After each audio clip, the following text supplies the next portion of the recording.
All right, I'd like to apologize to everybody for the inauthenticity of this playthrough. Fuck you, John. If this is OG PS1, that would say Squaresoft. Right? And It says it's smaller text. Square Enix. Okay, so I wanted to leave. I'm not leaving this entire thing open here because this thing kind of lasts like 3.5 minutes. It really does, which is 3.5 minutes too long, but it's a fucking It's beautiful a great rendition of the prelude. Prologue. It's not my favorite rendition of the prelude. That still goes to 6. It's 3.5. It's 3.5 minutes, but we lose 3.5 minutes. But so. the reason I left it in there is because for the longest time I was always confused by that symbol in between Final Fantasy.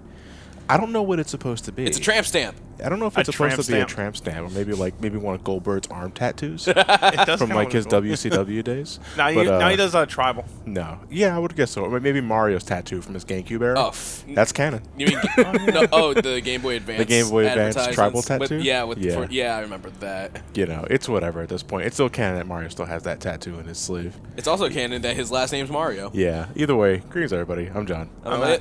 Fuck you, Matt. I'm the second one. I thought we were going left to right. Okay, well, normally, I think what happened there is that normally when we do RPGs in any capacity, it's just Matt and I.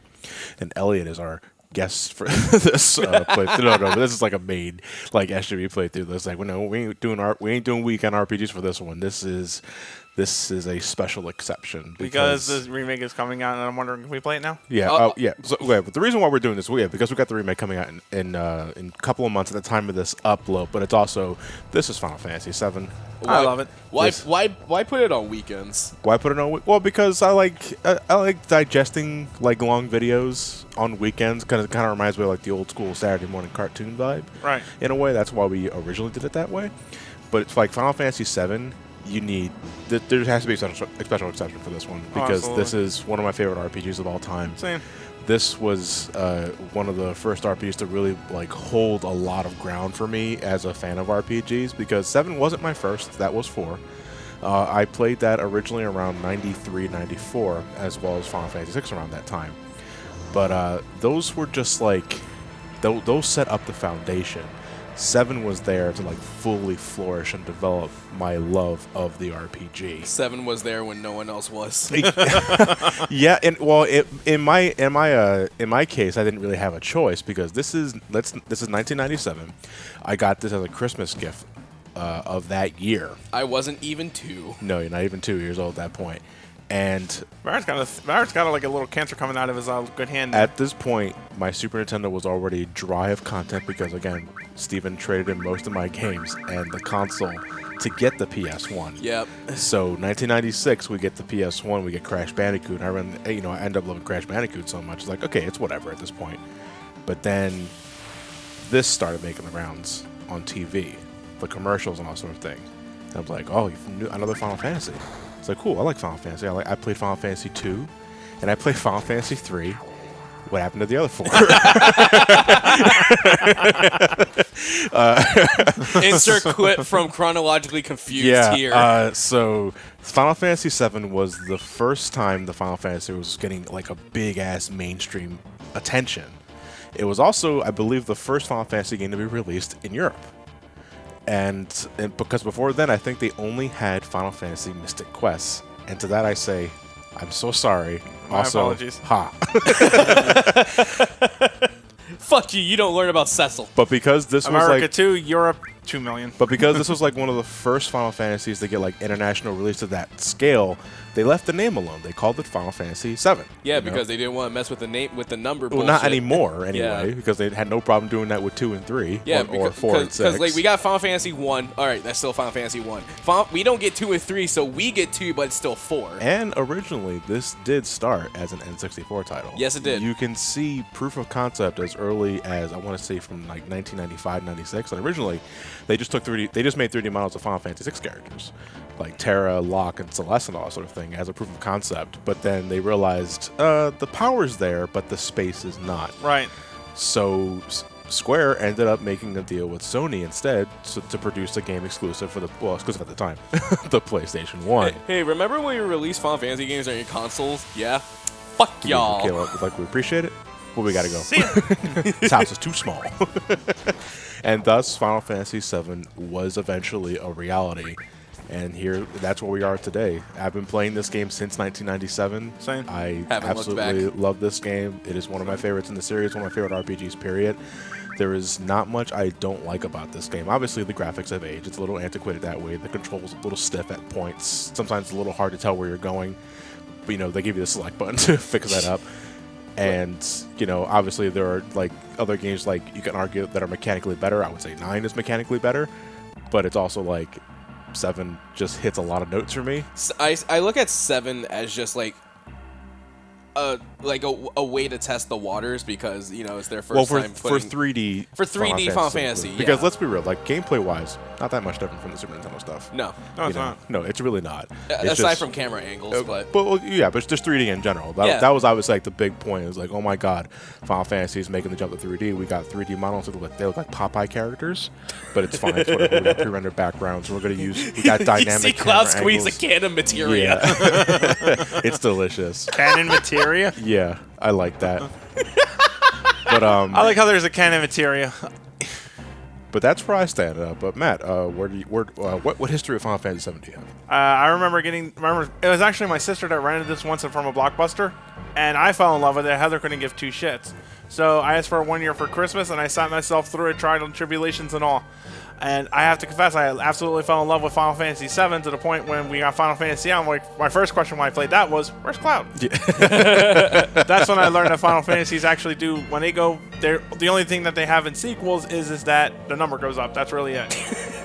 That's about it, yeah. There's nothing really 20 years about ago, the I would have series. written off Shinra as cartoonishly evil corporation and never would do half of this shit. And then 20 years later, Well, seems relatively mundane, comparatively speaking. oh no, Shinra is actually very realistic and comparatively speaking, and we did not pay real attention to it. Uh-oh. What would you say is like the real life Midgar? America? Yeah, but like, what are they like? What are they like? The 8 sectors. What are the 8 Mako reactors? You would say? I would have to think. I would need more time to actually draw that Pittsburgh would comparison. be Pittsburgh is a Mako reactor. I would say Philadelphia. Really? Philadelphia. Like all the Sorry, major Mako reactor. major cities of the United States are Mako reactors. New York, especially. New York, Especially probably. New York, San Diego. Yeah, I like New York. yeah. Wait, no, not Newark- San Diego. Not San Diego. San Francisco. San Francisco. You used to the both on these things? Yeah, why not? You know what? Because we have an excess of MP at this point. Excess. Oh, an excess, sorry. Yeah, just an A instead of E. True, but I also am not one to blow magic on something that can blow things We out got one shot. plenty of MP for this run. The only real complaint I have about 20 years later is, ironically, the materia system, in that the AP takes so fucking long when it's not a magic materia. Yes. So that I can't really customize my character's roles the way I do, like I'd like to see fit. Coincidentally, this also ends up meaning that what I do is I'll have like a set materia for each character, and then I'm exchanging them constantly depending on whoever I choose to have active in my party. I'm surprised you haven't switched Also, because Barrett's you can't. I do that later because I realize I'm Right. a dumbass. I'm surprised you haven't switched Barrett's row yet. Yeah, that's what I'm saying. It's like I'll do that later. Look at these round ass shadows behind below the character models. Don't mean none to me. This is like I'm like 180 pounds, but my shadow feels like 500. I kind of like how in the profile icon for Cloud, it looks like he's wearing a turtleneck. Well, he kind of is in a way. I believe so. Like in his original concept design, I think he's wearing his uniform is kind of a turtleneck. If you cut out the back of his sweater, he has a Virgin Killer sweater. Yeah. Cloud, press X in front of the ladder to jump on it. What's the X? What's cross? X or cross? What is it? I'm saying X. It's supposed to be cross. I call it X. It's- I've always called it the X button. Yeah, because that's what it looks. It's the an first X. thing that comes Yeah. up. It's an X. Yeah. Right. It's the X button. I call it the X button. If you like rotate it like 30 degrees, then it's an intersection. or a plus. Yeah. Now you're using the ball magic like a smart man. Yeah. No, it's just more like a lot of the enemies that we fight in the first sector of the game. This is Sector 8. Are machines. And Cloud just so happens to have a bolt magic in his disposal. Parrot, on the other hand, has no idea how material works, so he doesn't have anything yet. Yeah, he's not a magic man, which makes sense for Not him. yet. It's not a magic man. He really isn't actually in general supposed to be.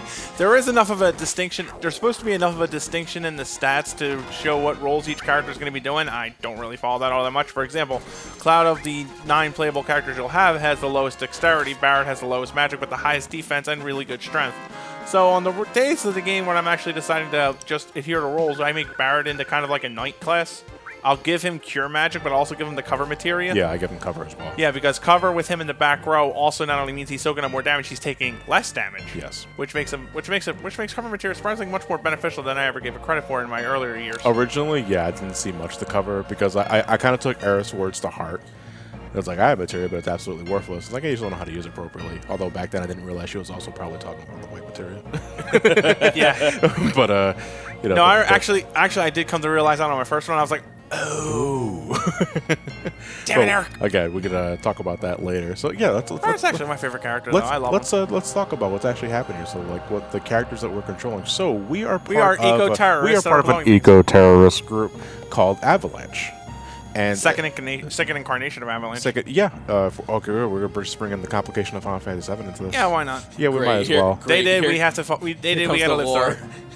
Yeah, we're the second incarnation. The first incarnation was actually a much more violent group that really had ultimately no goal. They were found in the pre-Crisis game. I think, what was it called? The one where you played as the Turks. Before Crisis. Before Crisis. Yeah. No, Crisis Core, the one was Zack. Yeah, that one was Zack. Yeah.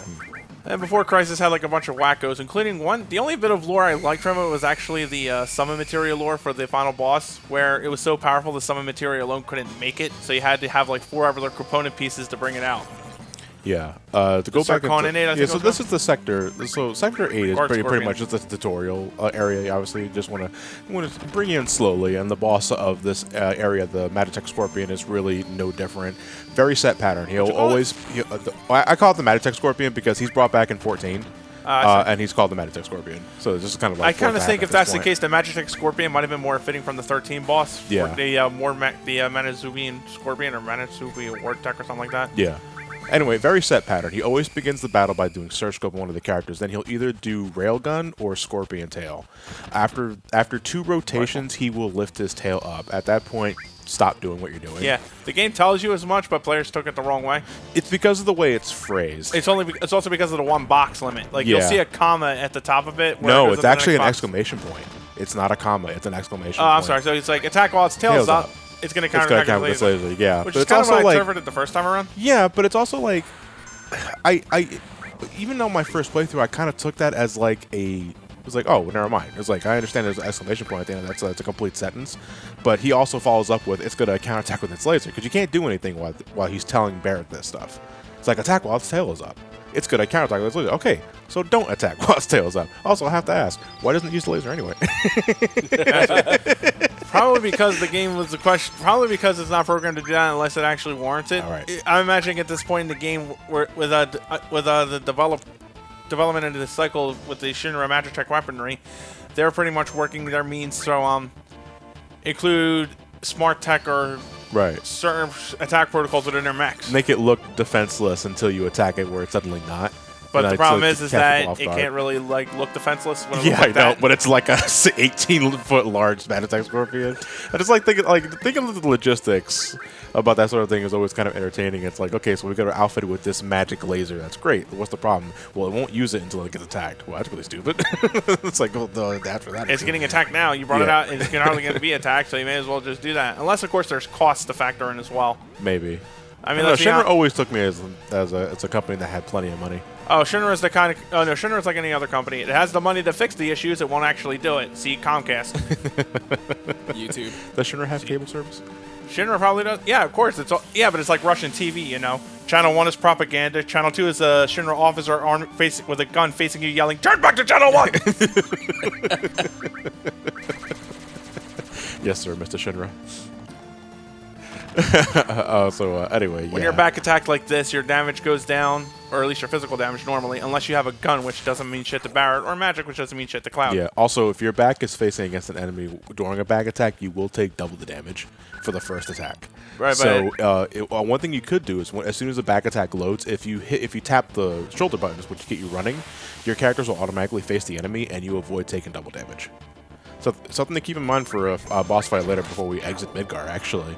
We'll be taking advantage of that later. Those little shits cast fire. Yeah, that's about it, though. Still mechanical. Yeah, everything is pretty much susceptible to lightning in this place. Again, Cloud has it, so you use it when you can. It's not like you know, because one of the things that we picked up along the way before we set the bomb was a restorative materia. That teaches us Cure. But we can't use it because Cloud hasn't taught Barret how to use materia yet. Right. Which is kind of weird because Barrett still gets like a headache from it. So I remember, like, when I first played this game, this time limit scaring the shit out of me. Because time limits in a game was something I was already accustomed to thanks to Final Fantasy VI, or Final Fantasy III in America. Right. But that timer would stop when you would do certain things. This This one timer keeps keeps going. Oh. Like, when you're in the menus and other shit like that, it's like, oh, it's still counting down. Very first playthrough, me and my sister kept missing Jessie. Oh. So we blew the fuck up at least once or twice before we realized we were supposed to get our foot unstuck. Remember, Cloud, Yeah. press X. Where's the X? No cross. Where's cross? Yeah, so you have to rescue Jesse, otherwise you can't proceed. And They then give, you you 10, gotta- they give you 10 minutes for the place, which is, in More hindsight, than enough. more Unless, you're than gonna, enough time. unless you're Yeah. going to sit here and just kill everything like a monster Yeah. you are. You Oh, go God. terrorist Like, scum. first, 4 or 5 playthroughs, I would grind my ass off here for a while. Like, before the countdown and after the countdown. Don't know why. Yeah, because you really don't need to. 7 is one of the easier games in the series, in my opinion. Not as easy as 9, but it's easy to break, I should stress. Like, it's very easy to break. It is to a degree. I just find it easy to go through, but like I said, the main problem for me is late game when I need to master materia. Yeah. That's not only boring, it's just so damn time consuming with the with certain materia requiring upward of like 100,000 plus to master, and then it's like I don't want to. It's like the only materia that you're ever naturally mastering in your playthrough are all. All are the magics. Maybe Cure. No, the magic materia takes nothing to master. It's the fucking command, support, and summon materia that are Yeah, master to master. summon especially. Holy shit. Oh no, I find it worse with command. The one really bad summon materia, in my opinion, is the Knights of the Round, which takes 250,000 to master. But the rest of them are like close. The rest of them are no different than your average command materia. Yeah. Well, Knights of the Round, I always like. It has a really big AP threshold because whatever, it's the highest. It's the best summon in the game anyway. Yeah. Do you really need to level it up? Especially when you're miming it late game. Yeah, exactly. It's like there are many workarounds to that. Also, the music still plays in this area for some reason. I should stress, yeah. Well, I'm going to talk about that later, actually. That's the end of part 1. So we'll see you guys next time. Did the avalanche make it out of the explosion in time? The answer is yes, obviously. Oh, but no, we'll so see you otherwise guys the next game's time. done now. We can't progress if they didn't make it. Have a good night, everybody.